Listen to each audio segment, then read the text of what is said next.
하고 여러분 반갑습니다. 오늘 이제 목회학 세 번째 시간을 맞이하게 되었습니다. 세 번째 시간도 영상으로 하게 되어서 아쉬운 마음은 많습니다만은 어쩔 수 없는 일이라고 생각을 합니다. 그래도 영상 강의를 통해서라도 우리 하나님께서 주시는 거룩한 도전과 또 깨달음이 우리 학우들에게 있게 되기를 바랍니다. 제가 먼저 기도 한번 하겠습니다. 우리 하나님 아버지 감사합니다. 이번 학기 끝나지 않은 이 코로나 사태로 인해서 여전히 영상 강의를 하고 있사온데, 그런 중에도 하나님께서 이 영상 강의를 통해 우리 학우들에게 주시는 도전과 교훈이 있을 수 있도록 인도하여 주옵시고, 오늘 이 세 번째 강의를 통해서도 은혜와 도전과 깨달음이 있는 귀한 시간 될 수 있도록 은혜를 베풀어 주옵소서. 우리 모든 학우들을 기억하시고 복 주시기를 간절히 원하오며 예수님 이름으로 기도하옵나이다. 아멘. 지난 시간에도 비슷한 이야기를 드렸습니다마는 리차드 백스터의 참 목자상이라고 하는 책을 읽으면 굉장히 저도 그렇고 우리 학우들도 그렇고 아주 부끄러움을 많이 느끼게 될 겁니다. 이렇게 훌륭하게 사역하신 분, 또 이렇게 탁월한 자세를 가지고 사역을 하신 분도 계신데 나는 뭘 하나, 그런 부끄러운 생각이 저도 많이 들었습니다. 그러나 우리가 이런 부끄러운 생각만으로 그치어서는 안 될 것 같고요. 비록 우리가 처해 있는 상황, 우리가 개별적으로 가지고 있는 상황이 조금씩 다 다를지라도 우리가 있는 거기에서 조금씩이라도 더 나아갈 수 있도록 몸부림치고 노력하고 하면 우리 하나님께서 성령님을 통하여 저와 학우들에게 많은 은혜와 또 발전을 주실 거라고 생각을 합니다. 특별히 우리 학우들 같은 경우에 저보다 훨씬 더 가능성이 많잖아요. 아직까지 갈 길이 멀다는 것은 그만큼 가능성이 많다는 것을 뜻합니다. 그런 가능성을 최대한 선용해서 지금보다는 훨씬 더 나은 목회자로 잘 준비해 가시면 좋겠다, 이런 생각이 듭니다. 오늘 리차드 백스터의 참 목자상 중에 제3부 목회의 실제 중 7장 교리 교육의 의무와 그 중요성에 대해서 살펴보십시다. 교리 교육이라고 하는 것이 중요한 이 주제인데요. 이 교리 교육이 뭘 의미하는가라는 것을 한번 생각해 보십시다. 첫 번째 슬라이드 한번 보여주시겠습니까? 제가 한번 읽겠습니다. 여기서 저는 여러분에게 한 가지 중요한 의무를 성실하게 이행하기를 권면합니다. 그 의무란 여러분의 교구에 속하거나 속하게 될 성도들에게 교리를 가르치고 지도하는 것입니다. 우리가 이 의무를 이행해야 하는 이유는 첫째, 우리에게 유익이 있기 때문이요, 둘째, 어렵기 때문이고, 셋째, 반드시 필요한 일이기 때문입니다. 둘째, 어렵기 때문이다 라는 이야기를 하고 있는데, 어렵기 때문에 우리가 도전을 받고 어렵기 때문에 더 노력을 해야 된다는 그런 의미로 받아들일 수 있겠습니다. 그 다음 페이지 한번 보여주시면요, 저 나중에 가서 다시 한번 보겠습니다만은 254페이지에서 255페이지에 이런 글이 나옵니다. 제 경우를 잠시 말씀드리겠습니다. 저는 목회자 2분과 평신도 사역자 1분과 함께 일주일에 2번씩 아침부터 저녁까지 교인 개개인을 상대로 교리 교육을 해오고 있습니다. 이 일을 맡기 전에도 늘 바빴던 터라 자연히 우리는 예전보다 목회에 소홀하거나 설교 준비에 전력을 다하지 못하곤 합니다. 일주일에 이틀을 따로 떼어놓고 이처럼 안타까운 결과를 감수하면서까지 우리가 일하지만 1년에 한 번 만날 수 있는 교인들은 대략 800가정에 불과합니다. 더군다나 시간을 쪼개서 일주일에 15가정을 돌보는 셈이니 그렇게 큰 효과를 기대하기도 힘듭니다. 이런 내용이 나오는데, 이 내용을 보시면 아시겠지만 리차드 백스터는 자기뿐만 아니라 이제 다른 목회자 2분 그리고 평신도 사역자 1분하고 일주일에 이틀을 할애해서, 그리고 하루에 아침부터 저녁까지 온종일토록 개별적으로 교리 교육을 시켰습니다. 지금 할 수 있을까요? 솔직히 말씀을 드리면 저는 이렇게 못하고 있습니다. 택도 없는 이야기죠. 그런데 어쨌든 이 리차드 백스터는 이처럼 개별적으로 교리 교육을 굉장히 강하게 시켰는데 그것이 목회적으로 엄청난 유익을 주었다. 또 그렇기 때문에 다른 사역자들도 이렇게 해야 된다라고 말을 하고 있는 것입니다. 여러분들이 이제 단임 목회를 하게 되면 아시겠지만 단임 목회 사역이 결코 만만한 것이 아닙니다. 전도사님들 입장에서 보면 담임 목사님 맨날 노는 것 같고 그럴지도 모르겠습니다만은, 그러나 정말 담임 목회 자리는 힘들고 어려운 자리입니다. 그런 상황 가운데서 리차드 백스터가 말하는 이 교리 교육을 어떻게 우리의 사역에 접목할 수 있을까, 이런 고민들을 깊이 하게 되죠. 만약에 우리 학우들이 목사님은 이런 리차드 백스터가 말하는 교리 교육을 어떻게 교회에 적용시키고 있습니까? 라고 물어보신다면, 글쎄 저도 뭐 참 부끄러운 게 많은 사람인데요. 이제 이 주제와 관련해서 저희 교회에서 하고 있는 것을 좀 말씀을 드리겠습니다. 저희 교회 같은 경우에는 우선 이제 교육과 훈련 프로그램이라고 그러는데요. 이제 이 리차드 백스터가 교리 교육이라고 하지만 우리가 뭐 조직 신학, 뭐 교의학, 뭐 이런 각각 개별적인 과목을 저희 교회는 가르치지는 않습니다. 지금 저희 총회교육원에서 이제 총회교리대학이라는 것을 만들어냈고, 우리 유해무 교수님하고 박영돈 교수님이 이제 주가 되셔서 이제 강의를 하시는데, 그 내용도 사실은 이제 십계명과 사도신경, 주기도문 여기에 국한되어 있지, 우리 신대원에서 말하듯이 뭐 신론, 인간론, 기독론 그렇게 가르치는 것은 아닙니다. 자, 교리라고 하는 것은 굉장히 다양할 수 있는데, 우리 교회에서는 이제 교육과 훈련 프로그램 이제 이렇게 이제 통칭하게 됩니다. 저희 교회는 제일 먼저 이제 외부에서 예수님을 안 믿는 사람도 우리 교회에 등록할 수 있고, 예수님을 믿던, 그러니까 다른 교회를 다니시는 분들도 우리 교회에 등록할 수 있지 않겠습니까? 그런 분들이 오시면 이제 새신자 교육 과정을 반드시 거칩니다. 다른 교회를 다니시다가 우리 교회에 오신 분도 전입신자 영접 과정이라는 것을 반드시 거칩니다. 그 다음에는 이제 생명의 삶이라는 과정을 거쳐요. 이 생명의 삶을 하는 교회들이 굉장히 많이 있습니다. 뭐 저희 교회도 이 생명의 삶 과정을 운영하는데, 저희 교회의 특징은 우리 교회는 생명의 삶을 수료하지 않으면 누구도 교회 안에서 섬길 수 없습니다. 주일학교 교사도 할 수 없고, 그리고 찬양대도 할 수 없고, 어떤 직분도 섬길 수 없습니다. 생명의 삶을 수료해야만 직분의 자리에 나아갈 수 있습니다. 그리고 이제 이것을 저희 교회에서는 학습 세례반으로 생각도 하기도 합니다. 물론 별도의 학습 세례 교육반을 하고 있기는 있습니다만은, 우리 생명의 삶을 하게 되면 학습 세례반을 굳이 안 거치고도 이제 당회 문답에 응할 수 있습니다.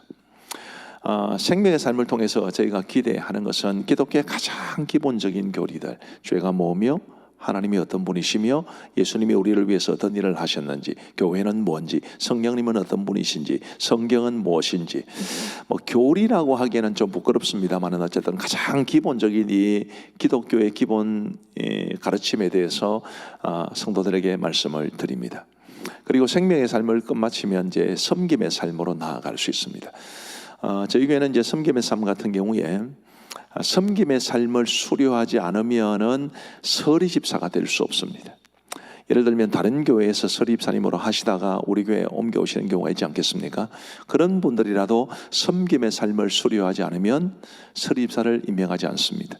그리고 서리집사는 반드시 생명의 삶을 수료해야 나아갈 수 있습니다.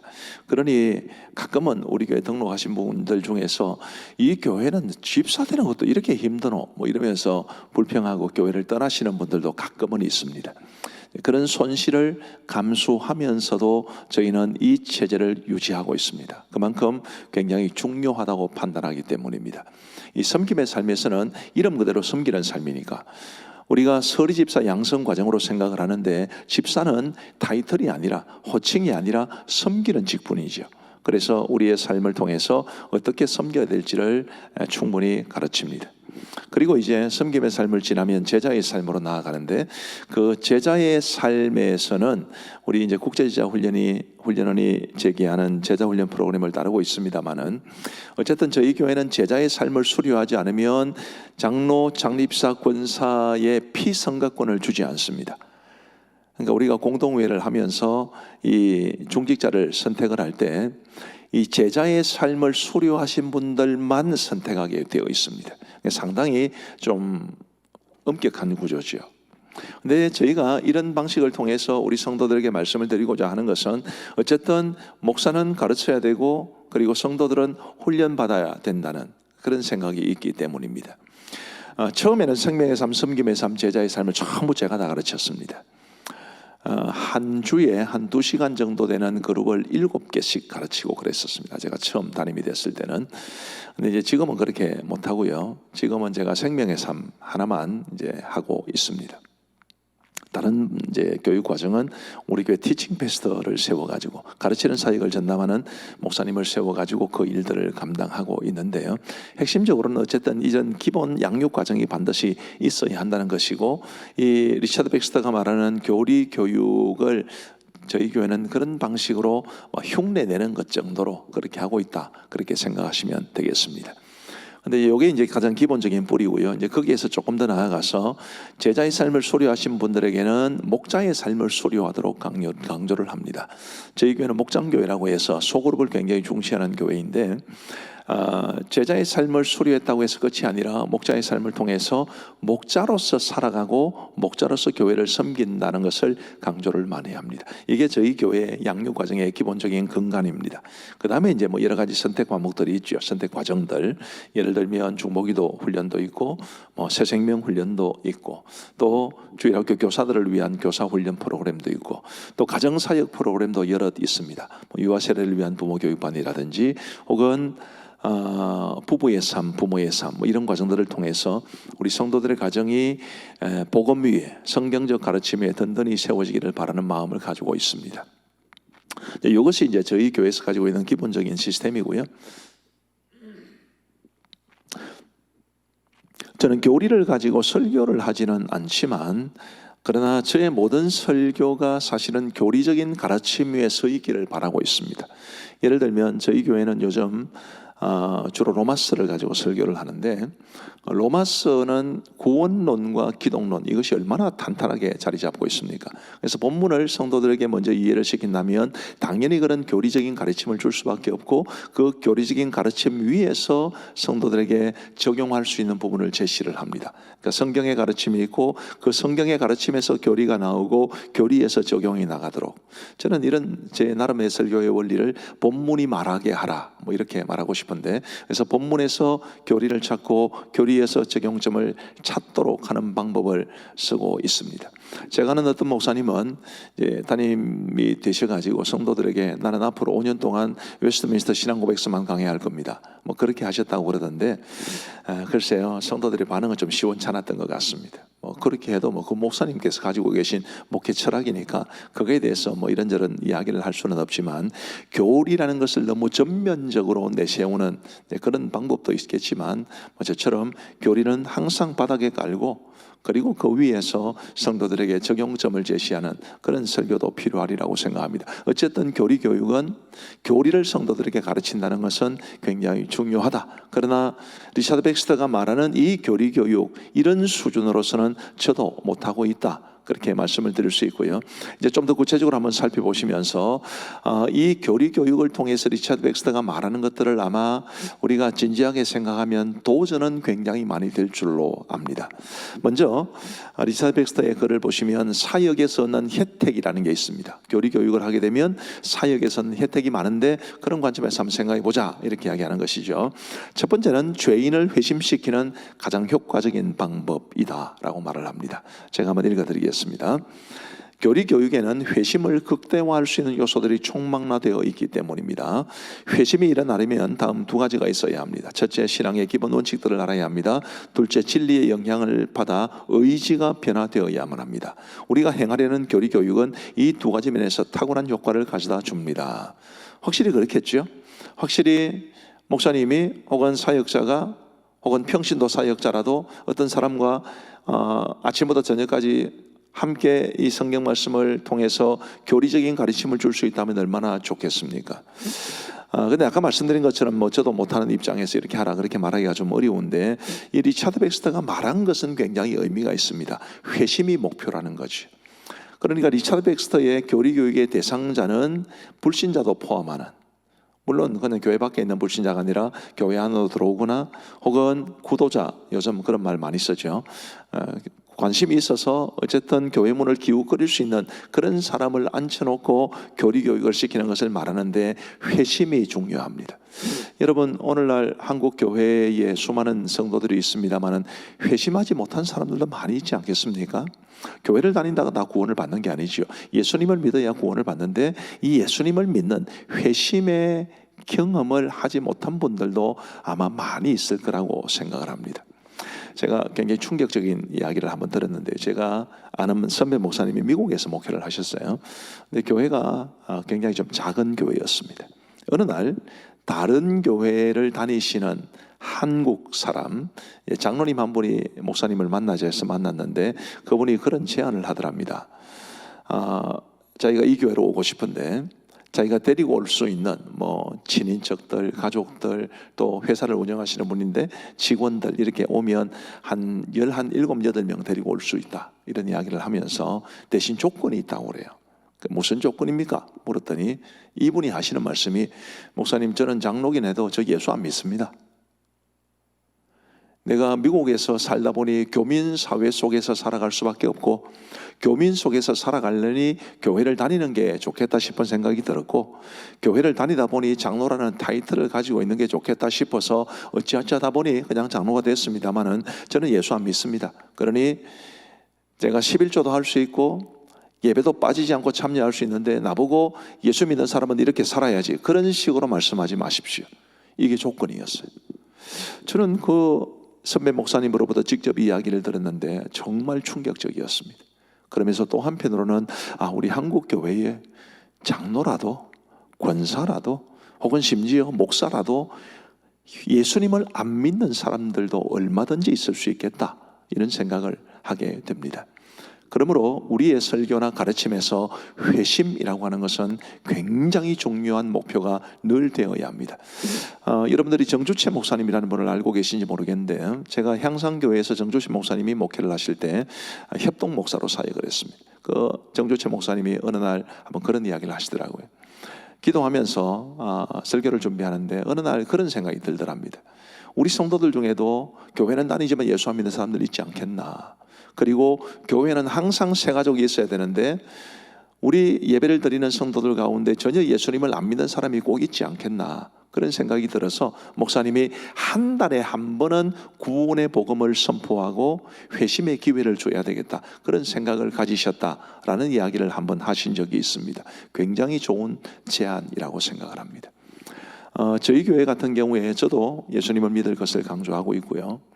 또 설교 시간 간혹 우리 정 목사님, 정주채 목사님을 통해서 들은 것처럼 교회를 다닌다고 해서 다 구원받는 게 아닙니다. 우리 정말 예수님 믿어야 됩니다, 이런 이야기를 가끔 하고 있고요. 생명의 삶에는 예수님을 영접할 수 있도록 촉구하는, 영접기도까지 하게 하는 그런 순서가 있습니다. 회심이라는 것이 굉장히 중요하다는 것을 여기에서 보시면 좋겠고요. 그 다음 슬라이드 보여주십시오. 죄인을 회심시키는 가장 효과적인 방법이라고 관련해서 계속 이어집니다. 비신자와 이야기를 나누게 되었다면 그것은 영혼을 구할 수 있는 절호의 기회입니다. 그 영혼이 구원받으면 하늘의 천사들이 기뻐하고 그리스도께서도 말할 수 없이 기뻐하실 것입니다. 비신자와 이야기를 나눌 수 있는 기회가 생겼다면 그것이 영혼을 구할 수 있는 절호의 기회라고 생각하는 것, 참 목회자다운 모습이 아닐 수 없습니다. 여러분, 데살로니가전서 2장 19절부터 20절을 한번 보십시오. 제가 읽어드리겠습니다. 우리의 소망이나 기쁨이나 자랑의 면류관이 무엇이냐? 그가 강림하실 때 우리 주 예수 앞에 너희가 아니냐? 너희는 우리의 영광이요 기쁨이니라. 저는 이 말씀을 굉장히 좋아합니다. 사도 바울이 언젠가 주님 앞에 서게 될 텐데, 주님 앞에 섰을 때에 자신의 소망이나 기쁨이나 자랑의 면류관이 뭐냐? 그게 바로 자신이 복음을 전하고 자신이 양육한 그 사람들이라는 것입니다. 저는 이 본문으로 설교를 하면서 사람 열매 가득한 삶, 이런 제목을 붙인 적이 있습니다. 우리가 주님 앞에 섰을 때 사람 열매를 내어놓아야 되죠. 그런 점에서 목회자로 살아간다는 것은 굉장한 장점입니다. 예수님 안 믿는 사람, 교회를 오래 다녔지만 예수님을 영접한 기회가 없는 사람들에게 예수님 영접할 수 있는 기회를 준다는 것은 얼마나 놀라운 일인지. 그래서 이 리차드 백스터가 말하는 첫 번째 주제를 통해서 우리가 생각해야 될 것은 사람들을 회심시키는 것이 목표여야 한다, 이런 도전을 받으시면 좋겠습니다. 두 번째로, 사역에서 얻는 혜택의 관점에서 유익은 성도들의 덕을 함양하는 데 유익합니다. 제가 읽어드리겠습니다. 교리 교육은 이미 회심한 성도들의 덕을 세우고 그들의 믿음을 굳세게 할 것입니다. 기초가 튼튼해야 사람들은 다음 진리로 나아갈 수 있습니다. 이 기초 위에 비로소 집을 짓고 모든 은혜를 활용하고 모든 의무에 생기를 불어넣을 수 있습니다 라고 이야기를 합니다. 자, 굉장히 중요하죠. 여러분, 신천지와 같은 이단에 넘어가는 수많은 사람들이 대부분 교회 잘 다니는 사람들이라는 거 아시죠? 목사들도 있어요. 저도 초청장을 받아본 적이 있습니다. 신천지로 개종한 목사들의 모임, 그런 모임이 있더라고요. 거기서 저보고 초청을 해 주었습니다. 왜 그런 사람들이 왜 그렇게 되나요? 장로, 권사점 되는 사람들이 왜 신천지로 넘어가나요? 교리적인 기초가 없기 때문이죠. 그래서 우리가 성도들에게 교리를 바르게 가르치면, 꼭 리차드 백스터가 제안하는 이런 방식이 아니더라도 교리를 최대한 가르치면 성도들이 신앙의 굳건한 기초 위에 서서 믿음대로 살아가고, 그럼으로써 그들의 삶이 덕스럽게 되는데, 오늘 이 리차드 백스터의 용어로 말하면 덕을 함양하는데 굉장히 유익할 겁니다. 그래서 우리가 교리를 가르치되 은혜롭게 가르치는 것 굉장히 중요합니다. 여러분들이 대부분 다 주일학교 혹은 뭐 중고등부 혹은 유치부 혹은 대학 청년부 이런 데서 사역을 하고 계실 것인데, 자, 무턱대고 그러면 내가 지금부터 이제 교리 교육을 시켜야 되겠다, 소교리 문답 강의를 해야 되겠다, 너무 그렇게 생각하지 마시고, 중요한 것은 여러분들의 특성이나 혹은 여러분들이 사역하는 교회나 부서의 특성, 또 앉아있는 사람들의 특성, 이런 것들을 면밀하게 감안해서 구체적인 방법을 결정하는 것이 좋습니다. 핵심은 교리는 반드시 가르쳐야 된다라는 것인데, 그것이 똑같은 방식으로 가르치라고 말하기는 좀 어렵습니다. 가르치는 사람, 배우는 사람, 사역의 환경, 이런 것들을 잘 고려해서 방법은 정하시되 교리를 분명히 가르쳐야 한다, 이것을 기억하시면 좋겠습니다. 세 번째로 설교에 대한 이해를 돕는다라고 되어 있죠. 제가 한번 읽어드리겠습니다. 여러분이 성도들에게 교리, 즉 기독교의 기본 진리를 가르칠 때 그들은 대중 설교를 귀담아 듣고 더욱 이해하게 될 것입니다.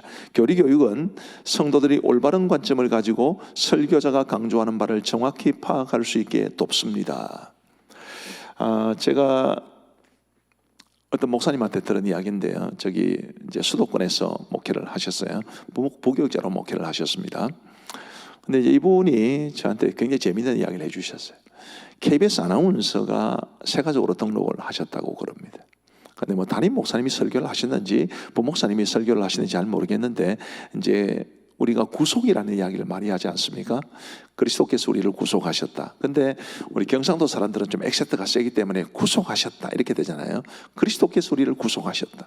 이분이 굉장히 난감했던 모양입니다. 이 아나운서라면 표준말을 쓰는 사람인데 구속되는 거는 잡혀가는 걸 말하는 거거든요. 왜 이 맥락에서 구속했다고 할까? 나중에 이제 그게 그런 뜻이 아니라는 걸 알게 되었을 때, 이분이 제가 저에게 이야기해 줬던 그 목사님에게 굉장히 실망스럽다. 목사님들은 표준어를 쓰셔야 되지 않나. 그런 이야기를 하셨는데, 저는 그 이야기를 들으면서 구속이라는 개념을 이해를 했으면 괜찮을 텐데, 이게 전혀 처음 듣는 이야기니까 구속이라는 이 액센트, 그 발음에만 신경을 쓰면서 잘못 오해를 하셨다, 이런 생각이 듭니다. 어떻습니까, 여러분? 그런 경우 많지 않겠어요? 구속이라는 거 잘 모릅니다. 뭐 중생이라는 말 잘 모릅니다. 이 교리적인 다 용어들이거든요. 그런 용어들을 잘 모르면 설교를 듣는데도 상당히 제한이 있는데, 교리 교육을 통해서 그런 용어나 개념이나 사상이나 이런 것들을 충분히 이해를 하면 설교에 대한 이해를 충분히 도울 수 있다, 이런 점이기 때문에 상당히 좋은 제안점이라고 저는 생각을 합니다. 그래서 우리가 여러분들이 앞으로 담임 목회를 할 시기는 아직까지 많이 남아 있습니다만은, 교리는 꼭 굉장히 중요합니다. 그리고 네 번째로 양과 목자의 관계가 친밀해진다라고 말을 하죠. 제가 한번 읽어드리겠습니다. 화면 보여주세요. 여러분은 교리를 지도하는 과정에서 양들과 한결 친숙해질 수 있습니다. 목회자와 성도가 친밀한 관계를 유지하면 사랑 안에서 마음의 문을 열고 서로의 말에 귀를 기울이게 됩니다. 실제로 그렇지 않겠습니까? 아까 말씀드렸듯이 리차드 백스터가 교리 교육을 시킬 때는 주로 면 대 면이고요. 아침부터 저녁까지입니다. 그 오랜 시간을 잡담하는 것도 아니고 아주 성경을 가지고 기본적으로 교리를 차근차근 가르치면서 얼마나 진지한 대화가 많이 오갈 수 있겠습니까? 이제 그런 진지한 대화를 통해서 양과 목자, 목회자와 성도 간의 관계가 굉장히 친밀해지고, 그러면 성도가 목사님이 전하는 설교에 굉장히 마음의 문을 열 뿐만 아니라 목양의 대상으로도 받아들일 수 있게 된다라는 것입니다. 제가 처음 이 강의를 시작할 때 관계가 굉장히 중요하다고 말씀을 드렸죠. 여러분들도 다 마찬가지시겠지만 여러분들이 좋아하고 존경하는 사람의 말에 귀를 기울이는 것 아닙니까? 여러분들이 안 좋아하는 사람의 말에는 귀를 안 기울여요. 만약에 여러분들이 전도사로 사역을 하시는데 담임 목사님 굉장히 존경한다, 그러면 담임 목사님 설교가 얼마나 은혜롭겠습니까? 근데 담임 목사님 별로 존경하지 않아요? 그럼 담임 목사님 설교에 은혜가 되겠습니까? 안 되는 거죠. 똑같아요. 여러분들이 설교를 할 때도 여러분들과 좋은 관계를 맺지 못하고 있는 사람들을, 그 사람들이 아이들이라도 여러분들의 설교를 귀담아 듣지 않습니다. 근데 리차드 백스터가 제안하는 이것은 굉장히 좋은 방법이죠. 교리를 가르치고, 혹은 저처럼 제가 처음에 목회를 시작할 때 7개의 클래스를 직접 지도했다고 그랬는데, 그때 제가 함께 공부를 시키고 훈련시켰던 그분들에 대해서는 제가 생각이 아무런 남다를 수밖에 없습니다. 물론 그분들도 저를 그렇게 생각을 하시고, 이런 관계가 있으려면 교리 교육은 필요하고, 교리 교육뿐만 아니라 지속적으로 이제 목회자와 성도 사이의 관계가 더 튼튼해지고 단단해지는 일을 위해서 우리는 최선을 다해야 된다, 그렇게 말씀드릴 수가 있겠습니다. 다섯 번째, 양들의 영적 상태를 파악하고 보살피는 데 도움이 됩니다. 자기 마음의 병과 결핍이 무엇인지를 잘 알아야 자기를 위해 올바로 기도할 수 있듯이 양들의 곤고한 상태를 잘 알아야 그들을 위해 제대로 기도할 수 있습니다. 요거는 이제 예화 한 가지를 말씀을 드리겠습니다. 이동훈 목사님이라고 아십니까? 지구촌교회 원로 목사님이시죠. 그분의 책에 이런 내용이 나와요. 이동훈 목사님이 젊을 때 굉장히 고생을 많이 하셨습니다. 그래서 공부를 제대로 못할 형편이었는데 후원자들이 많았어요. 어릴 때부터 굉장히 탁월했나 봅니다. 이분 저분 도와주시는데, 이동훈 목사님을 굉장히 많이 도와주신 권사님이 한 분 계셨대요. 세월이 흘렀습니다. 이동훈 목사님이 그런 권사님의 도움을 받아가지고 공부를 해서 좋은 목사님 되셨어요. 그러면 권사님 당연히 이제 연세가 많이 드셨겠죠. 권사님께서 위독하시다는 이야기를 듣고 이동훈 목사님이 은혜를 끼쳐주신 분이기 때문에 그분을 찾아갔습니다. 혹시 해서 목사님께서 물어보셨대요. 권사님, 이제 곧 세상을 떠나시게 될 것 같은데 이제 지금 돌아가셔도 천국 가실 수 있지요? 그런 확신이 있으시죠? 물어봤더니만은 놀랍게도 권사님이 없다고 말씀하셨습니다. 목사님도 굉장히 충격을 받으셨고, 그 내용을 책에서 읽은 저도 충격을 받았습니다. 남모르는 사람을 후원할 수 있을 정도의 권사님이라면 믿음이 좋은 분 아니겠습니까? 그런데도 구원의 확신이 없었던 거죠. 구원의 확신은 굉장히 중요합니다. 왜냐하면 구원의 확신이 없으면 우리가 어떻게 기쁨과 생명력이 넘치는 믿음의 삶을 살 수 있겠습니까? 구원의 확신이 있으면 우리의 삶 가운데 굉장히 기쁨이 있고 또 영적인 생산적인 힘이 나올 수 있는데, 구원의 확신이 없으면 그러지를 못하거든요. 자, 이 5번에서 양들의 영적 상태를 파악하고 보살피는 데 도움이 된다고 그랬는데, 이동훈 목사님께서 이제 물어보셨던 그 권사님의 경우에 그 교회 목사님께서는 이 권사님의 이런 상태를 잘 파악하지 못했다면 그 권사님을 제대로 도와주지 못한 셈이 될 겁니다. 그래서 우리하고 여러분, 어쨌든 성도들과의 개별적인 만남, 그리고 교리적으로 확인하는 것, 이런 것들이 굉장히 중요하다는 것을 염두에 두시면 좋겠습니다. 6번, 성찬식에 참여하도록 돕습니다. 지금 이제 이 교리 교육을 하게 되면 어떤 혜택을 받는가라는 것을 말씀드리는데, 성찬식에 참여하도록 돕는다. 제가 읽어드리겠습니다. 목회자는 교리 교육을 통해 양들의 영적 상태를 파악하고 그들을 성찬식에 참여시킬지의 여부를 결정할 수 있습니다. 교리 교육을 통한다면 우리는 거의 예외 없이 그 사람의 자격 여부를 정확히 알 수 있습니다. 아무래도 우리 한국 교회 상황과는 좀 다르죠. 우리 한국 교회는 세례를 받으면 다 성찬식에 참여하도록 되어 있기 때문에 이 부분은 그냥 지나가겠습니다. 7번, 성도들에게 목회의 본질을 알려준다라고 되어 있는데요. 유능한 목회자들 중에도 설교 준비에 열심을 내지만 영혼 구원을 위한 다른 일에는 별로 신경을 쓰지 않는 사람들이 많습니다. 그들은 양들과 개인적으로 만나 이야기를 나누는 게 자신의 의무라고 생각하지 않는 것 같습니다. 회중 앞에서는 열정적으로 복음을 전하면서 성도 한 사람 한 사람에게는 소홀히 한다면 이런 자신의 많은 수고를 물거품으로 만드는 것과 같습니다. 굉장히 도전이 많이 됩니다.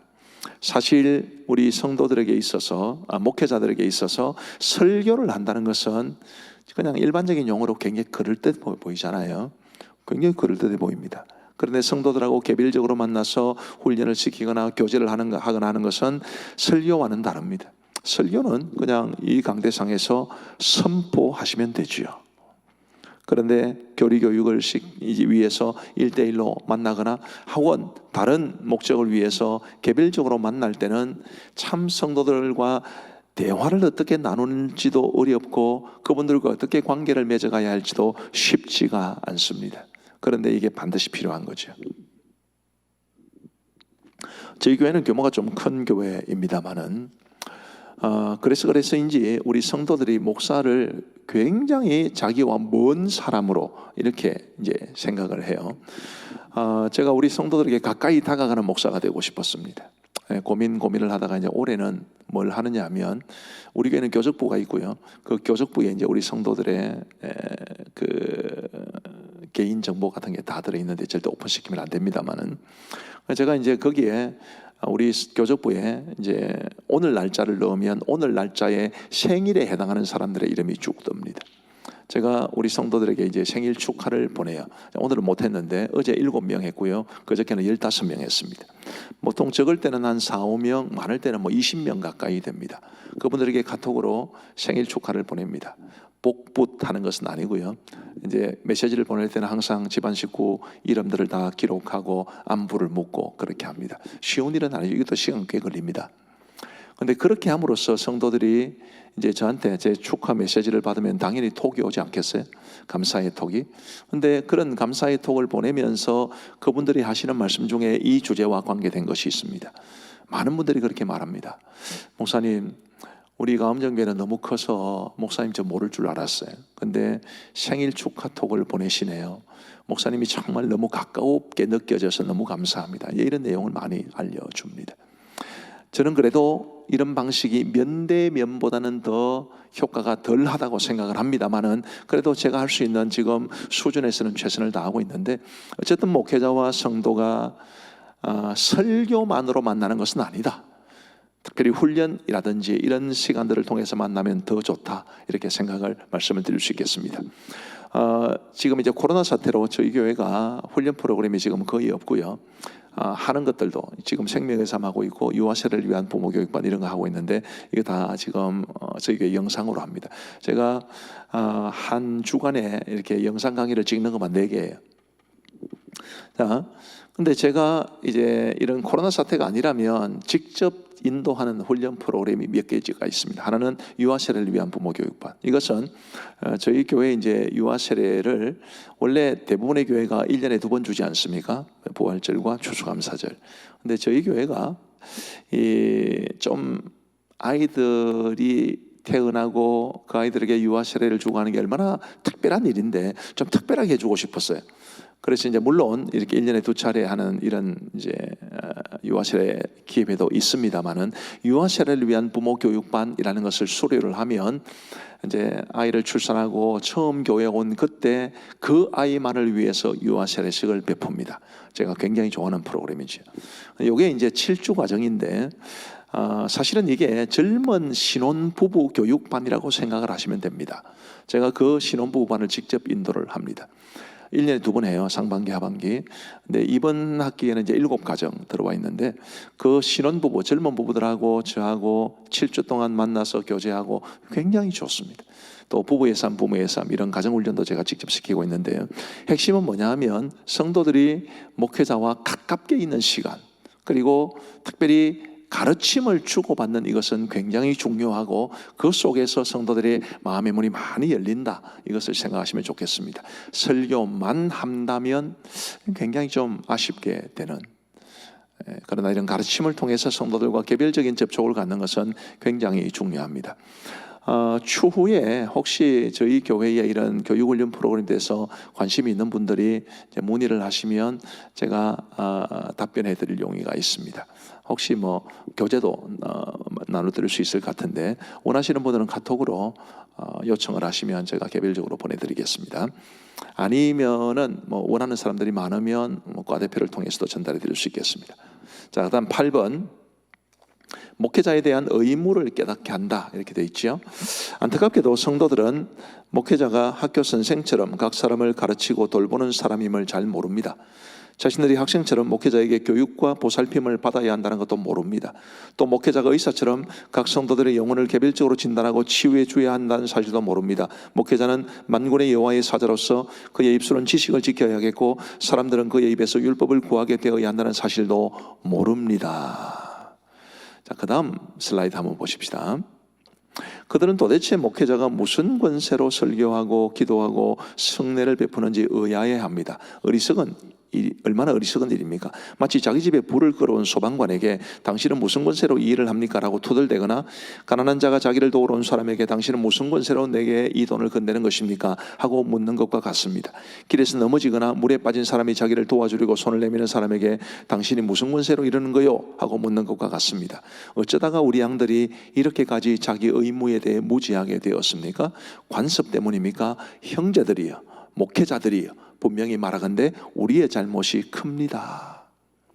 성도들을 양육하는 것, 성도들에게 가르침을 주는 것, 그래서 성도들이 목회자의 가르침을 받아서 성장해 가는 것, 이게 목회자의 의무요 성도의 의무라는 것을 가르쳐 주는데 리차드 백스터가 말하는 것은 안 하면 모른다는 것입니다. 목회자가 이런 일들을 게을리 한다면 성도들은 알 턱이 없죠. 그래서 목회자가 교리 교육을 시킨다면 성도들은 목회자는 원래 이런 일을 하시는 분이구나, 또 우리는 목회자로부터 이런 가르침을 배워야 하는구나 라는 것을 깨닫게 된다는 것입니다. 제가 계속해서 말씀드리지만 저희 교회도 리차드 백스터처럼 하지는 못하는데 저희는 교육과 훈련을 굉장히 중요하게 생각하기 때문에 저희 교회는 우리 교회는 신학교 같다 이런 이야기를 가끔씩 합니다. 영광스러운 말이라고 생각을 합니다. 가음정 신학교 이런 이야기를 가끔 하거든요. 그게 목회자의 의무입니다. 그리고 성도의 의무기도 하죠. 9번, 교회 운영위원회에게 사역을 정확히 이해시키고 보다 많은 지원과 도움을 얻을 수 있다. 제가 제일 처음에 인용했던 구절이 이 부분에서 요거는 지나가겠습니다. 제가 설명만 간단하게 드릴게요. 이 무슨 말이냐면 제가 저희 교회 당회에 한 1, 2년 된 것 같습니다. 부목사 한 분을 더 쓰고 싶습니다 라고 제안을 했습니다. 근데 그때 당회에서 부결됐어요. 제가 우리 당회에 제안하는 것들이 부결되는 경우가 별로 없는데 그때 부결됐습니다. 물론 장로님들도 굉장히 예의를 갖추어서 이제 부결을 했습니다만은 이제 부결하게 된 근본적인 원인이 뭐냐면 이런 겁니다. 한번 여러분들 한번 진지하게 생각해 보십시오. 교회들마다 사역자 하는 모습이 다 다르기는 하지만 회사 같은 데 가서 정말 이 스피드하게 긴장감 있게 일을 하는 것에 비하면 목회자들의 일이라는 것은 다른 사람들이 보기에는 좀 헐렁해 보이지 않겠습니까? 실제로 제가 그런 이야기 많이 들었거든요. 이제 일단 생산 라인에 투입되면 이 공장의 기계가 계속 돌아가고 잘못하면 안전사고도 나가기 때문에 굉장히 집중력 있게 일을 합니다. 50분 하고 10분 쉬기도 하고 또 1시간 반 이야기도 하기도 조금 더 쉬기도 하고 이렇게 하는데 그렇게 일을 하는 게 익숙한 사람들의 입장에서 보면 교역자들의 일이라는 게 너무 헐렁해 보이고 널널해 보이고 심하게 말하면 일하지 않는 것처럼 보입니다. 우리 교회 장로님들이 우리 부목사들에 대해서 그런 생각을 가지고 있었기 때문에 그래서 부결이 되었습니다. 굉장히 안타까웠어요. 그래서 제가 그때는 그렇게 이야기 안 했지만 그 이후에 한번 그렇게 말씀을 드린 적이 있습니다. 일반 회사 직장 생활을 하시면서 정말 힘겹게 일을 하신 장로님들 입장에서 보면 우리 교육자들 일하는 게 마음에 안 들지도 모릅니다. 그런데 일의 자체, 일의 종류가 다릅니다. 사역자들이 사역을 하는 것과 공장에서 일을 하는 것을 똑같이 보시면 안 되죠. 그렇게 이야기를 해준 적은 있습니다만은 어쨌든 지금 말씀드리는 핵심은 뭐냐 하면 만약에 담임 목사가 사역자가 한 사람 필요한데 사역자를 한 사람 주시면 좋겠습니다. 여기는 교회 운영위원회라고 나오는데 우리 장로교회는 대개 이제 당회 아니겠습니까? 그러면 당회가 정말 목사님 수고하신다, 목사님의 힘을 들어드리고, 그리고 정말 목사님에게 도움이 될 만한 사역자가 필요하다 하면 그러면 한 사람을 청빙하도록 해줄 겁니다.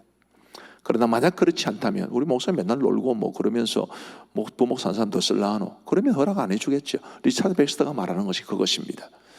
교회 운영위원회에게 사역을 이해시키고 보다 많은 지원과 도움을 얻어낼 수 있다. 그렇죠? 그래서 우리 교역자들이 어떻게 사역하는가라는 것이 우리 당회의 도움을 얻어내는데 굉장히 중요하다는 것을 말씀을 드리고 싶습니다. 10번, 다음 세대의 목회 사역을 수월하게 해준다. 자, 읽어드리겠습니다. 어쩌면 우리의 책임의 표와 게으름으로 인해 더 큰 핍박을 받게 될지 모릅니다. 사람들이 그들에게 너희 선배들도 안 했는데 너희들이 왜 그러냐라고 빈정될 것이기 때문입니다. 만약에 우리가 우리 세대에 목회 열심히 하지 않으면 다음 세대는 그 일을 하기가 힘듭니다. 보고 배운 것도 없고 생각이나 살려고 하면 왜 앞에 목회자는 안 했는데 당신은 그렇게 하느냐, 이렇게 말할 가능성이 많기 때문입니다. 자, 제가 이 비대면 이제 수업이라고 하는 것이 집중하는 데 한계가 있어서 제가 보통 이제 맥시멈 1시간을 30분 잡습니다. 원래 이제 기준은 25분인데요. 그래서 제가 학우들을 직접 보면서 전달하면 훨씬 더 많은 것을 전달할 수 있을 것 같은데 이게 집중할 수 있는 시간이 제한되기 때문에 제가 굉장히 좀 시간을 줄이려다 보니까 마음이 좀 급합니다. 이제 지금 이게 방금까지 10번까지 봤는데 17번까지 있거든요. 이 17번까지는 제가 앞으로 남은 것들은 간단하게 요약만 하고 지나가겠습니다. 뒷부분에 좀 더 강조하고 싶은 것이 있기 때문입니다. 11번을 한번 보시죠. 11번은 각 가정의 질서를 세워주고 주일을 주일답게 만들어준다. 이 말의 핵심은 이것입니다. 교리교육을 통해서 그 가정의 가장을 든든하게 믿음 위에 세워준다면 그러면 그 가족들은 굉장히 유익을 많이 받을 것이다, 이 말입니다. 저도 충분히 공감합니다. 아버지이자 남편이 신앙 위에 든든히 있으면 그 가정은 너무너무 행복할 거예요. 그런 점에서 이 남성들을 위한 신앙교육 굉장히 필요하죠. 12번, 목회자의 시간 낭비나 오용을 막아줍니다. 자, 목회를 하다 보면 잡다한 일들이 많습니다. 잡다한 일들이 정말로 많습니다. 근데 그런 일들을 다 쫓기듯 하게 되면 목회 못합니다. 우선순위를 정해야 되죠. 목회자의 제일 우선순위는 설교고, 그리고 기도고, 그리고 가르치는 사역이고, 신방이고, 이렇게 순서를 딱 정해놓으면 시간 낭비나 오용을 막아준다, 그런 내용이고요. 13번 말씀을 보시면 말씀이 아니고 13번을 보시면 목회자들의 타락을 막고 그들 안에 있는 은혜가 영향력을 발휘하게 한다라고 되어 있습니다. 목회자가 교리교육을 직접 시키면 우선 우리가 가르치는 내용에 대해서 다시 한번 생각할 수 있게 될 뿐만 아니라 무엇보다도 바빠서 딴짓할 시간이 없어요. 아까 시간 낭비나 오용을 막아준다고 그랬는데 타락도 막아줍니다. 그리고 은혜가 역사하게 하기 때문에 교리교육은 굉장히 중요하다, 이렇게 말할 수 있고요. 자, 14번 한번 보십시다. 성경 구절 지나가고 14번입니다.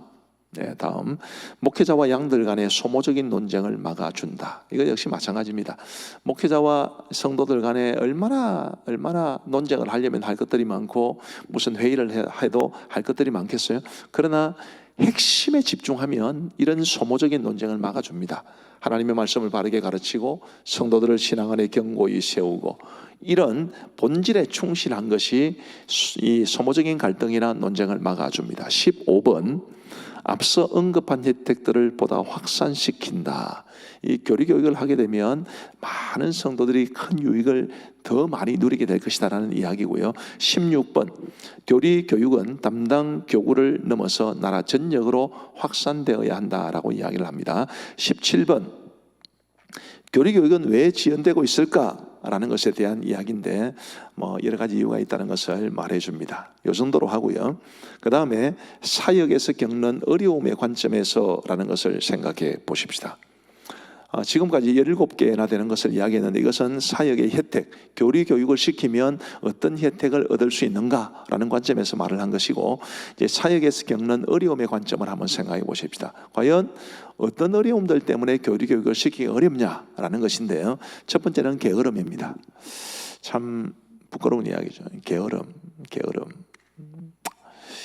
목회자가 너무 게으르면 이것저것 다 할 수 없죠. 게으름을 극복하는 것은 굉장히 중요합니다. 자, 두 번째, 목회자에게 있는 장애물, 비난에 대한 두려움. 자, 제가 한번 읽어드리겠습니다. 우리에게는 사람들로부터 싫은 소리를 듣고 싶어 하지 않는 성향이 있습니다. 행여나 사람들의 사랑과 인정을 잃어버릴까봐, 그들에게 비난을 받을까봐 두려워하는 마음이 있습니다. 이런 마음 다 가지고 있죠. 담임 목회를 만약에 처음 시작했다, 그런 상황을 가정해 보신다면, 이제 새로운 담임 목사가 된 사람은 하고 싶은 거 많지 않겠어요? 이것도 하고 싶고 저것도 하고 싶고. 그런데 그 교회를 오랫동안 지켜오신 장로님들이나 성도들 입장에서 보면, 자, 목사님이 하자고 했던 이야기가 옛날에 했던 것일 수도 있어요. 그러면 목사님이 옛날에 그거 했는데요, 이렇게 말할 수 있지 않겠어요? 그죠? 그럼 목사님이 기가 꺾이고 낙심이 생깁니다. 혹은 자, 이거 한번 해보십시다. 그렇게 했을 때, 에이 목사님 아직까지 우리 교회 형편을 잘 모르시는 것 같은데 우리 형편에 그건 안 됩니다. 그렇게 말할 수도 있습니다. 자, 가르치겠습니다. 처음부터 새로 하세요. 그렇게 했을 때, 목사님 우리 뭘로 보고 그러십니까? 이런 식도 나올 수 있습니다. 실제로 제가 저희 교회에서 생명의 삶을 처음 시작을 할 때, 제가 아까 이야기했지만 우리 교회는 생명의 삶을 수료하지 않으면 어떤 봉사의 직분도 할 수 없습니다. 자, 그러면 기존에 있는 성도들, 제가 처음 시작할 때 우리 교회는 그때 부교육자도 있었고 장로님들도 계셨고 중직자들 다 있었단 말이에요. 그런 분들은 해야 됩니까? 말아야 됩니까? 전 다 하게 했습니다. 장로님들 다 하세요. 교육자들도 다 해야 됩니다. 지금도 우리 교회에 새로운 교육자가 부임을 해와도 생명의 삶은 꼭 하게 합니다. 그렇게 했을 때 성도들이 좋아했겠습니까? 에이 목사님 신앙의 기초 같은 이런 내용을 우리한테 가르치려고 그러십니까? 그런 이야기가 충분히 나오지 않겠어요? 그러나 그런 비난에 대한 두려움을 가지면 아무것도 못합니다. 비난에 대한 두려움을 극복할 수 있는 용기가 필요하죠. 그래서 우리가 목적에 충실하고 본질에 충실한 것이 굉장히 중요합니다. 비난에 대한 두려움에 너무 사로잡히게 되면 결코 교리를 가르칠 수 없다, 그렇게 생각하시면 되겠습니다. 자, 세 번째로 어리석은 수줍음입니다. 목회자들 중 상당수가 어리석은 수줍음을 가지고 있습니다. 그래서 사람들에게 잘 나아가지 못할 뿐더러 그들 앞에 가서도 전할 바를 명확하게 전하지 못합니다. 그러면서 정말 부끄러워야 할 일에는 전혀 부끄러워하지 않습니다. 이것은 겸손이 아니라 어리석은 수줍음입니다. 생각보다 목회자들이 성도들 앞에 나서는 것을 너무 부끄러워하시는 분들이 들어있는 것 같아요. 저는 친척들도 다들 대부분 다 교회를 다니시는 분들인데, 한번 사촌 누나가 저한테 그런 이야기를 합니다. 그분이 다른 지역에서 이제 신앙생활을 하시는데, 동생, 우리 교회 내가 교사로 섬기는 우리 부서의 목사님은 너무 교사회를 인도를 못해. 그리고 기도회도 인도를 못해. 왜 그럴까? 그런 이야기를 하시더라고요. 제가 그분을 잘 모르기 때문에 수줍어서 그런지 말을 하는 것을 어려워해서 그런지 잘 모르겠습니다만은 그게 성도들에게는 답답해 보이는 거지. 교역자들은 당당할 수 있어야 되고, 특별히 가르칠 때는 확신을 가지고 가르칠 수 있어야 되는데, 이제 거기에 대해서 자신을 잃어버리고 수줍게 되면 그것은 목회자에게 커다란 장애물이 될 수밖에 없다는 것을 말해 줍니다. 자, 목회자에게 있는 장애물 네 번째, 육신의 매인 생각입니다. 육신의 유익을 추구하다가 그리스도의 일을 뒤로 제쳐 놓을 때가 많습니다. 봉급이 줄어들까봐, 사람들에게 싫은 말을 들을까봐 걱정합니다. 아까 말씀드린 것과 같은 맥락, 이제 연결선에서 생각할 수 있는데요. 어리석은 수줍음을 가지고 있거나 혹은 비난에 대한 두려움을 가지고 있으면 육신의 매인 생각으로 흘러갈 수 있을 겁니다. 혹시 내가 이거에서 손해보지는 않나? 성도들이 만약에 내가 하자 했을 때 반대하거나 싫어하면 그게 나에게 부메랑처럼 손해로 돌아오게 되지 않나, 이런 생각을 가질 수 있습니다만은 그런 것들도 극복해야 될 것이지 걸려 넘어져서는 곤란한 문제입니다. 그 다음에 다섯 번째로 연약한 믿음입니다. 제가 이 연약한 믿음이라는 것을 보았을 때 참 안타까웠습니다. 목회자에게 믿음이 연약하다라는 것은 어울리지 않는 말 같은데 실제로 그런 경우가 있다는 뜻이겠죠. 목회자는 자신의 믿음 상태를 점검해야 합니다. 장차 올 영원한 천국과 영원한 형벌을 성경에 근거하여 확실하게 믿고 있는지 살펴보십시오. 만약에 내가 교리 교육을 시킨다 그러면 내가 가르쳐야 되는 그 교리에 대해서 나는 분명한 확신과 믿음을 가지고 있는가 끊임없이 돌아보라는 이야기입니다. 그게 아니라면, 그런 확신을 가지지 못한다면 연약한 믿음일 수밖에 없고, 연약한 믿음으로는 이런 일들을 도무지 하지 못하게 된다, 그렇게 말을 하는 거죠. 자, 기술적인 미숙함이 6번째입니다. 마지막으로 목회자들은 대체로 교리 교육에 대한 전문적인 지식, 기술과 자질이 부족합니다.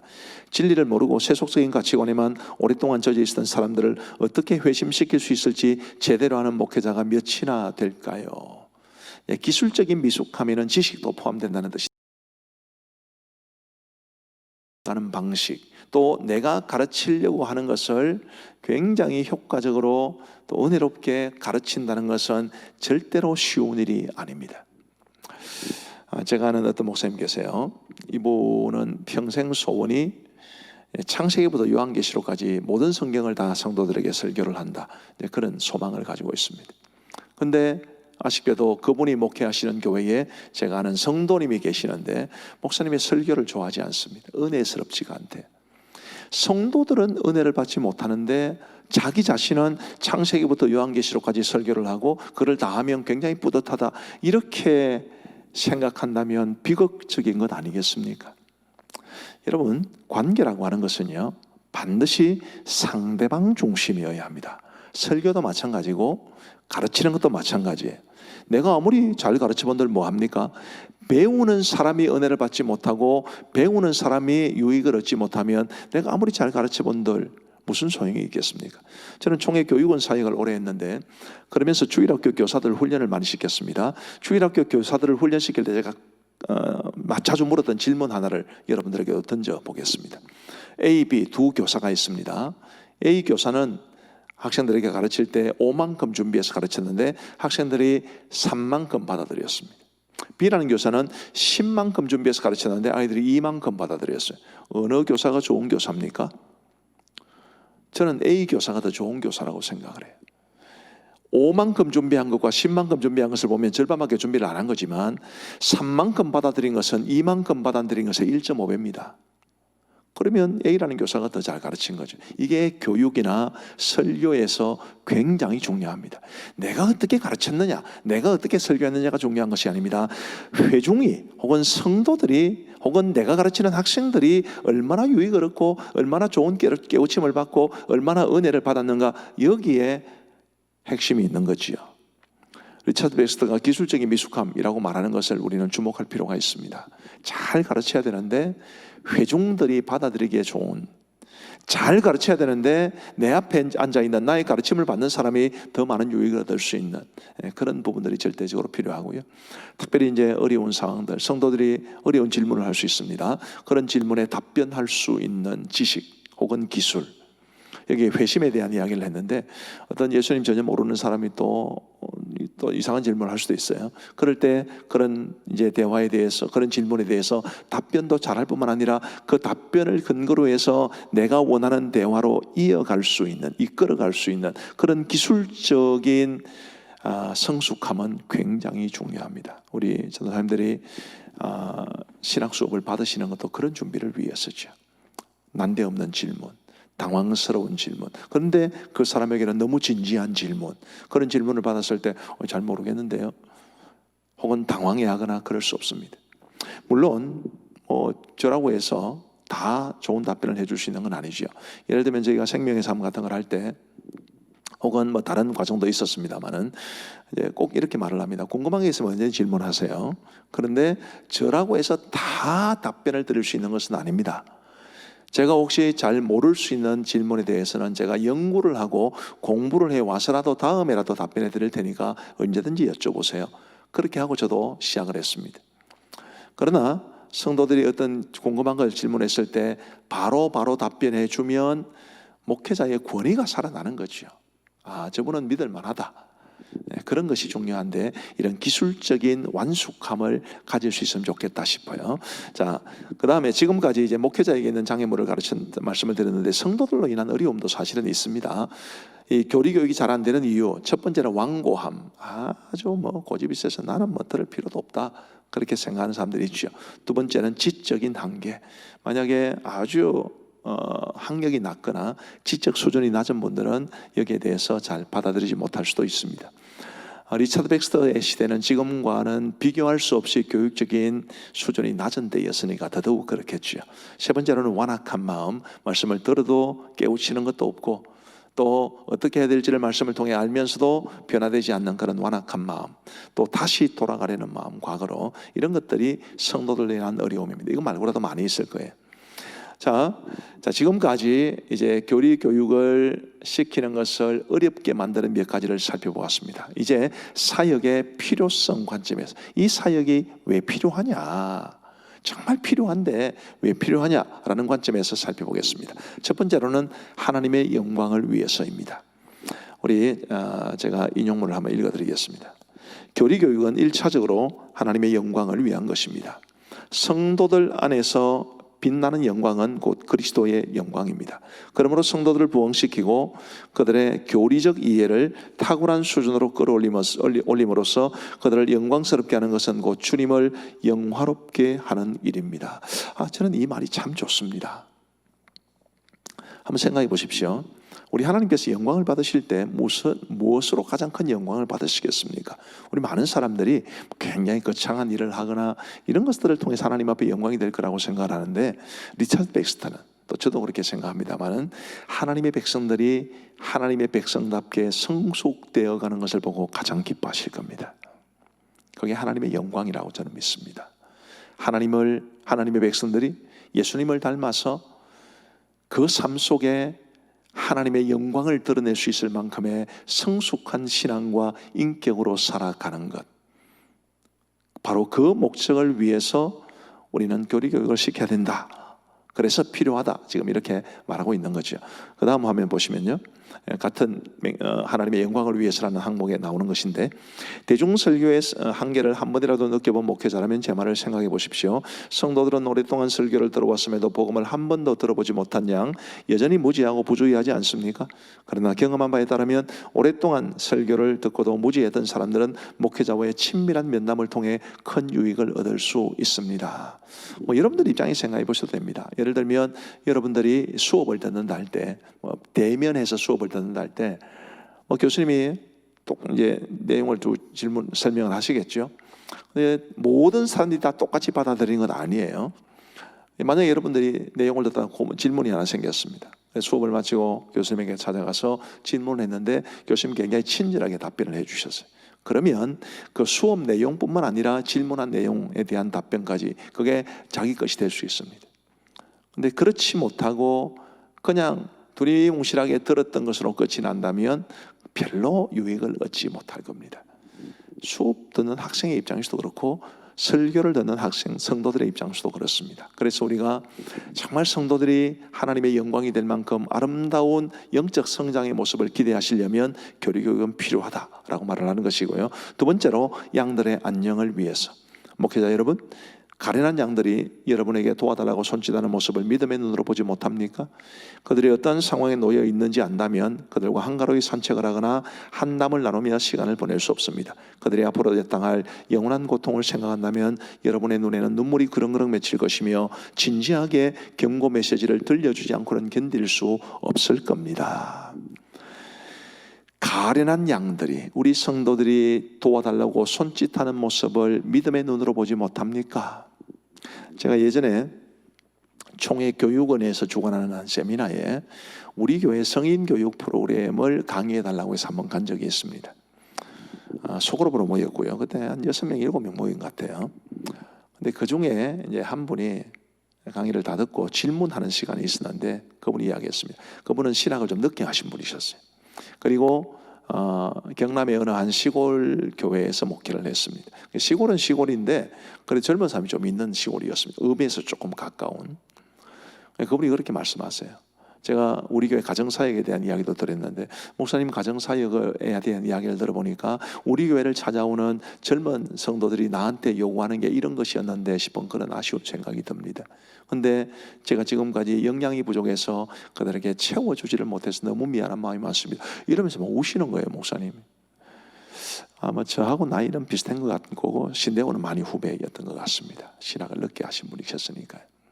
그 모습을 보면서 성도들의 필요를 보면서도 채워주지 못한다는 게 참 가슴 아픈 일이로구나, 그렇게도 생각을 했고, 아예 성도들의 필요를 보지도 못한다면 소경과 같은 목회자가 아닌가, 그렇게도 생각을 했습니다. 그래서 양들의 안녕을 위해서 교리교육은 필요하다.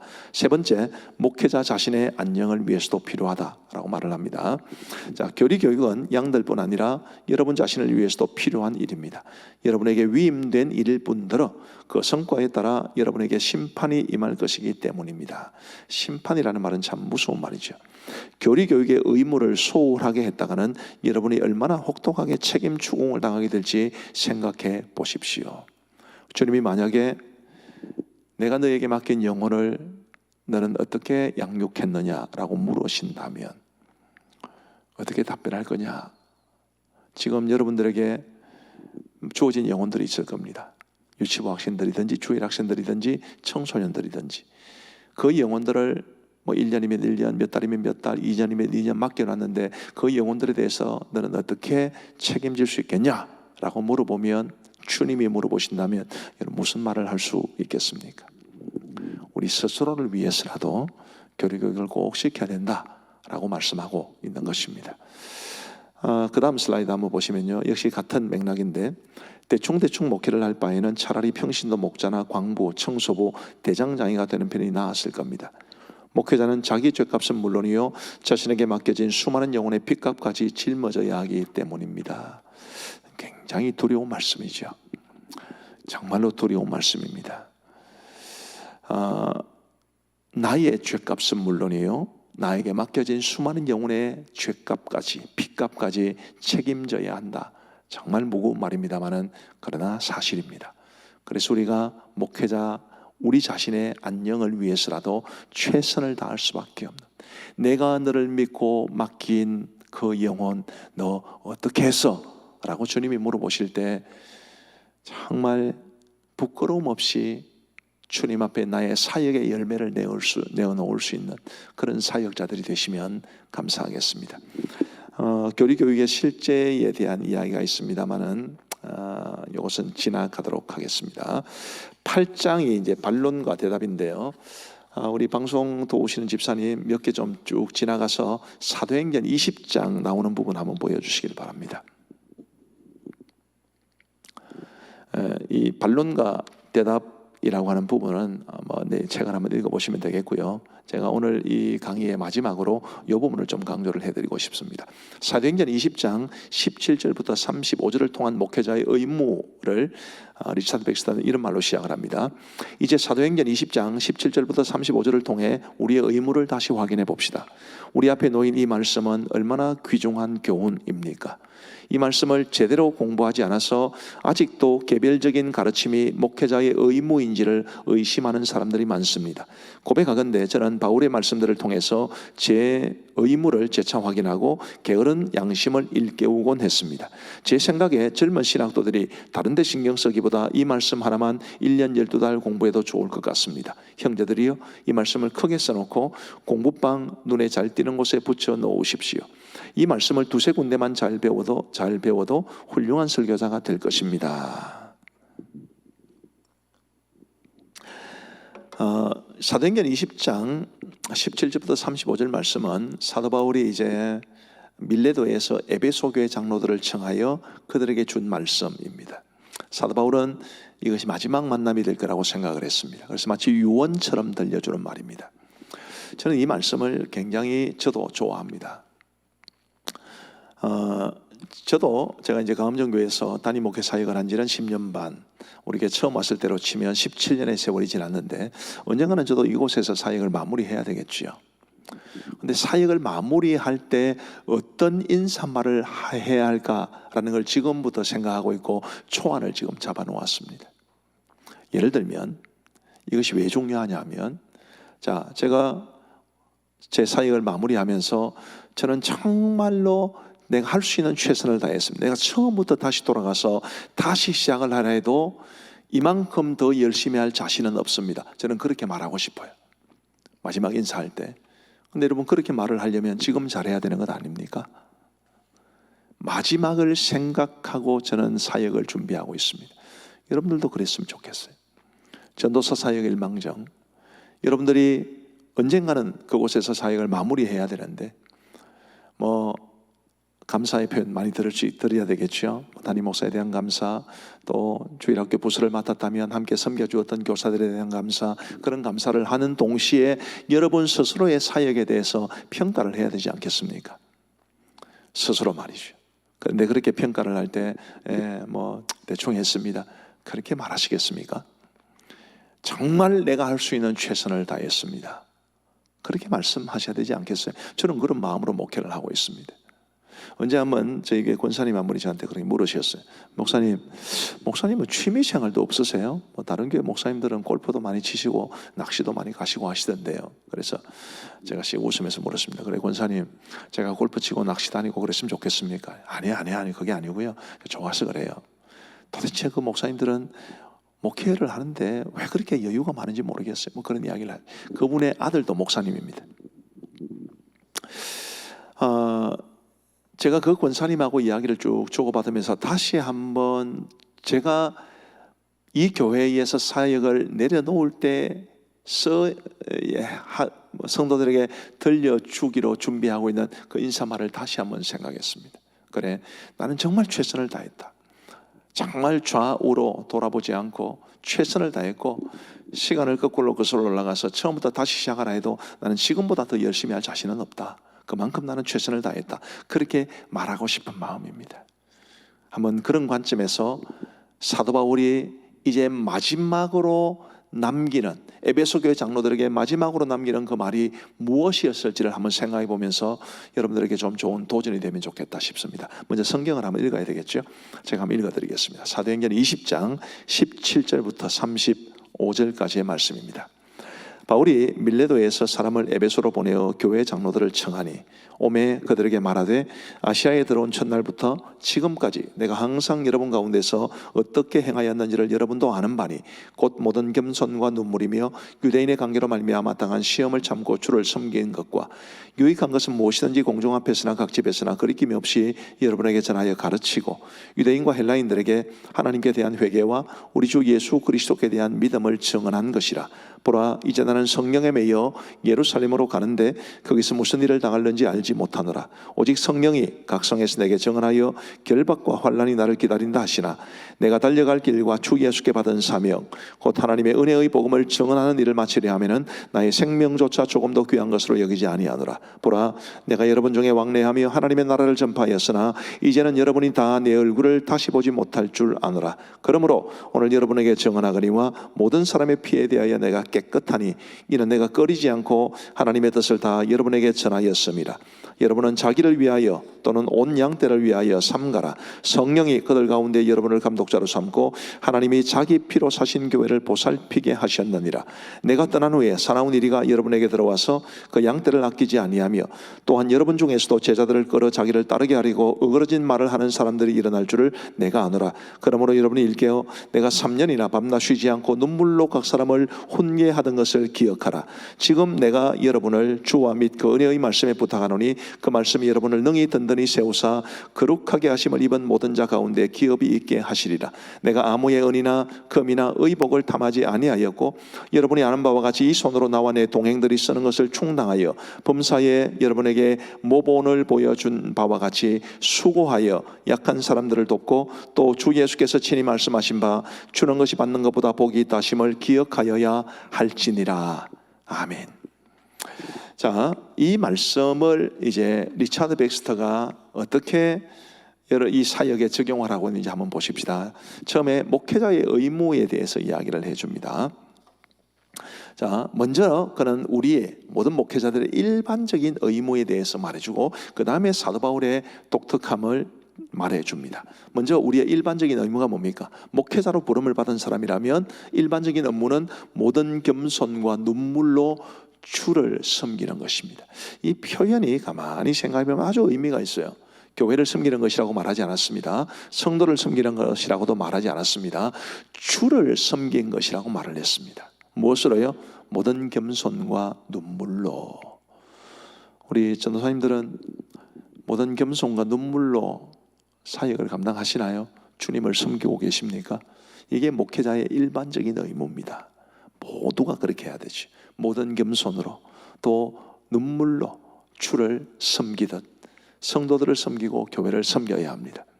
또 우리의, 그러니까 목회자들의 특수한 업무가 뭐냐 하면 자기를 위하여 또는 온 양떼를 위하여 삼가는 것이다. 삼간다라는 것은 억제하고 절제한다는 것을 뜻하게 했죠. 자신을 위해서 그리고 모든 성도들을 위해서 해로운 것들을 삼가고 게으른 것들을 삼가고 목회에 집중하지 못하는 것들을 삼가고 이렇게 삼가는 것을 가리킵니다. 우리의 가르침은 어떤 것이 되어야 합니까? 목회자의 가르침, 하나님에 대한 회개와 우리 주 예수 그리스도에 대한 믿음입니다. 세상 이야기, 시시껄렁한 이야기가 아니라 요즘 교회가 정치에 물들어서 참 걱정이 많습니다만은 그런 것이 아니라 회개와 믿음, 이 두 가지가 우리 모든 목회자들의 가르침의 핵심이 되어야 한다는 것을 아주 분명하게 이야기를 해 줍니다. 가르침의 장소와 방법을 보시면 공중 앞에서나 각 집에서나 거리낌이 없이 전하여 가르쳤다라고 말을 합니다. 공중 앞에서나 각 성도들의 가정을 방문했으나 거리낌이 없이 전하여 가르쳤다. 이게 사도행전 20장이 말해주는 목회자의 의무라고 우리에게 말해줍니다. 우리하고 여러분 정말 도전이 되어야 되죠. 우리 목회자로 부름받은 사람들의 업무가 뭐냐? 우리의 가르침의 핵심이 뭐냐? 우리의 가르침의 장소와 방법은 뭐냐? 이런 것들을 이 말씀을 통해서 잘 배우시면 좋겠습니다. 그 다음 페이지를 한번 보여주시면요. 바울의 부지런한 열정을 한번 보십시다. 3년이나 밤낮 쉬지 않고 눈물로 각 사람을 훈계하였다. 이는 그 영혼들을 얻고 그들을 보존하기 위함이었다라고 말을 합니다. 3년 동안이나 밤낮 쉬지 않고 눈물로 각 사람을 훈계하였다. 참 정상적인 양심을 가진 목회자라면 이 말씀 앞에 다 부끄러움을 느껴야 마땅합니다. 저도 그렇습니다. 제가 나름대로 최선을 다해왔다고 생각을 합니다만은 사도 바울이 말하는 것처럼 이렇게 부지런했나? 라고 물어본다면 저는 부끄럽습니다. 또 리차드 백스터가 교리 교육을 위해서 일주일에 이틀을 할애하고 그 이틀을 아침부터 저녁까지 계속 교리 교육을 시킬 만큼 부지런했냐라고 물어본다면 저는 거기에 대해서도 한없이 부족합니다. 사도 바울의 이런 부지런한 열정을 우리 모두가 배웠으면 좋겠다, 그런 생각이 듭니다. 그 다음에 바울의 충성, 유익한 것은 무엇이든지 공중 앞에서나 각 집에서나 거리낌 없이 전하여 가르쳤다. 거리낌 없이 전하여 가르쳤다. 사도 바울의 충성이죠. 하나님에 대한 충성, 자신의 사명에 대한 충성, 자신에게 맡겨진 복음에 대한 충성입니다. 그 다음에 복음을 위한 바울의 자기 부인과 청렴에 대한 이야기를 하고 있습니다. 내가 아무의 은이나 금이나 의복을 탐하지 아니하였고 여러분이 아는 바와 같이 이 손으로 나와 내 동행들이 쓰는 것을 충당하여 범사에 여러분에게 모본을 보여준 바와 같이 수고하여 약한 사람들을 돕고 또 주 예수께서 친히 말씀하신 바 주는 것이 받는 것보다 복이 있다 하심을 기억하여야 할지니라. 얼마나 귀한 말씀인지. 사도 바울은 자신에 대한 욕심이 전혀 없는 사람이었습니다. 제가 지난주에 안양일심교회 원로 목사님이신 김상수 목사님에 대한 이야기를 드렸죠. 그 김상수 목사님 제가 굉장히 존경합니다. 저하고 좀 관계도 있고요. 제가 또 목사님 밑에서 부교육자 생활도 했고 지금도 제가 아버지처럼 생각을 하고 김상수 목사님께서 얼마 전에 창원에 내려오시기도 하셨는데 제가 직접 만나지를 못했고 제가 그때 휴가철이었거든요. 제가 숙소를 잡아드려서 주무시고 가시기도 하셨는데 제가 이제 우리 가음정 교회에 도움을 받아 미국 유학을 했습니다. 3년 반 동안. 근데 미국 가기 전에 이제 목사님을 찾아뵀어요. 목사님 이만저만해서 유학을 가게 됐습니다. 그랬더니 그분이 하시는 말씀이 제 목사 미안하다. 유학 가는 사람에게 내가 용돈이라도 좀 줘야 되는데 미안한데 내가 돈이 없다 그러시더라고요. 제가 그분을 잘 압니다. 그 당시도 안양일심교회는 큰 교회였어요. 큰 교회 목사님, 꽤 물질적으로 여유로울 수 있으시지 않겠습니까? 근데 목사님은 늘 퍼주셨습니다. 늘 사람들에게 퍼주셨고 또 사례에 대한 욕심도 없었고, 그분이 월 사례 100만 원 정도 받을 때부터 1년에 헌금을 1000만 원씩 하시는 분이셨어요. 돈이 어디서 났는지, 어떻게 살았는지 그 집 식구들도 잘 모릅니다. 그만큼 욕심 없이 사셨어요. 정말 자신의 것을 챙기지 않으시고 퍼주고 나누어주고 하나님 앞에 드리고, 그래서 정말 아끼는 제자 같은, 자식 같은 목사가 유학 간다고 인사를 갔는데 돈이 없어서 용돈을 못 주겠다 그렇게 말씀을 하셨습니다. 참 제가 얼마나 감동이 되었는지. 여러분, 목회자는 절대로 욕심을 내서는 안 됩니다. 자기를 부인한다는 것 자체가 그런 욕심을 부리는 것을 뜻하는 거죠. 더군다나 청렴해야 하기도 하고요. 자, 이런 점에서 이 사도 바울의 자세는 우리에게 너무나 큰 도움이 됩니다. 그 다음에 이제 마지막 슬라이드가 되겠습니다. 이 사도행전 20장을 통해서 우리가 알 수 있는 것, 바울의 인내와 끈기를 볼 수 있습니다. 내가 달려갈 길과 주 예수께 받은 사명 곧 하나님의 은혜의 복음을 증언하는 일을 마치려 하면은 나의 생명조차 조금도 귀한 것으로 여기지 아니하노라. 인내와 끈기. 찰스 스윈돌 목사님은 사도 바울에 대한 책을 쓰면서 부제를 붙이기를 은혜와 근성의 사람 이렇게 붙였습니다. 정말 바울은 근성이 있는 사람이었어요. 인내와 끈기라는 게 그걸 말해주죠. 미안합니다만은 요즘 목회자들이 이 인내와 끈기가 별로 없습니다. 근성이 별로 없습니다. 조금 어려워도 교회 옮기려고 그러고요. 조금만 사람들과의 관계가 힘들어도 사역을 포기하려고 그러고요. 지금 시대적으로 너무 유약한 시대가 되어서 한편으로는 이해도 됩니다만은, 그러나 그렇게 생각하기는 좀 그렇지 않겠습니까? 제가 이제 창원 가음정교회 내려왔을 때, 우리 교회 처음 부임을 했을 때, 지금은 제가 저희 교회를 너무 좋아합니다만 그때는 이상하게 좀 교회하고 나하고 안 맞다는 생각이 들었어요. 우리 교회 온 지 얼마 안 돼서 제가 누구에게 이야기를 들었는지 모르겠는데 하여튼 누군가를 만났습니다. 교회가 좀 어떻더냐라고 물어서 제가 답변을 이렇게 했습니다. 아무래도 제가 잘못한 것 같습니다. 교회가 제가 생각했던 만큼은 아닙니다. 그랬더니 그분이 저한테 그렇게 말씀하셨습니다. 최 목사, 잘못 왔다는 게 무슨 말이고 하나님이 보내셨다고 생각해야 되지 않나? 그 말을 듣는 순간 섬찟했습니다. 여러분, 여러분들의 사역지, 지금 신학 공부를 하고 있는 여러분들의 자리 하나님이 세우셨다고 여러분 믿습니까? 그러면 조금 어려움이 있어도 버텨내야죠. 끈기 있게 부딪혀야 되지 않습니까? 하나님께서 나에게 맡기신 귀한 소명이 있고 사명이 있는데 그 사명을 위해서 정말 어떤 어려움이라도 극복해내면서 내게 맡겨진 영혼들, 내게 맡겨진 사역을 위해 최선을 다하는 것이 합당하지 않겠습니까? 부디 여러분 모두가 그렇게 사역을 감당하기를 바랍니다. 그리고 바울의 부지런한 기도, 지금 내가 여러분을 주와 및 그 은혜의 말씀에 부탁하노니 그 말씀이 여러분을 능히 든든히 세우사 거룩하게 하심을 입은 모든 자 가운데 기업이 있게 하시리라. 지금 내가 여러분을 주와 및 그 은혜의 말씀에 부탁한다라는 것을 리차드 백스터는 그의 기도로 본 거죠. 그 다음에 마지막으로 바울의 순수한 양심, 그러므로 오늘 여러분에게 정언하거니와 모든 사람의 피에 대하여 내가 깨끗하니 라고 말을 합니다. 자, 이제 저한테 화면을 비춰주십시오. 이제 마지막 마무리를 해야 될 것 같습니다. 리차드 백스터의 책을 여기까지만 살펴보겠습니다. 여러분 받으신 강의 안에 보면 조금 더 나옵니다만은 아까 제가 말씀드렸듯이 이 영상 강의는 집중할 수 있는 시간이 제한되는 것 같아서 제가 일부러 많이 줄였습니다. 어쨌든 리차드 백스터의 책을 잘 읽어보시기를 바라고요. 굉장히 도전적입니다.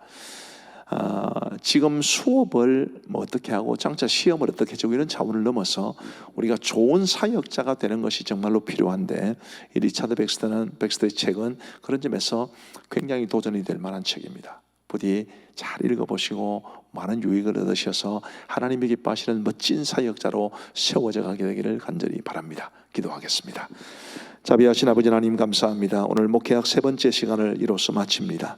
오늘 강의가 우리 학생들에게 도움이 되었기를 간절히 원하옵고 좋은 목회자로 성장해 갈 수 있는 기회가 되게 하여 주옵소서. 감사하오며 우리 학우들 모두를 복 주시옵소서. 구주 예수 그리스도의 이름으로 기도하옵나이다. 아멘. 모두 감사합니다. 또 다음에 뵙겠습니다.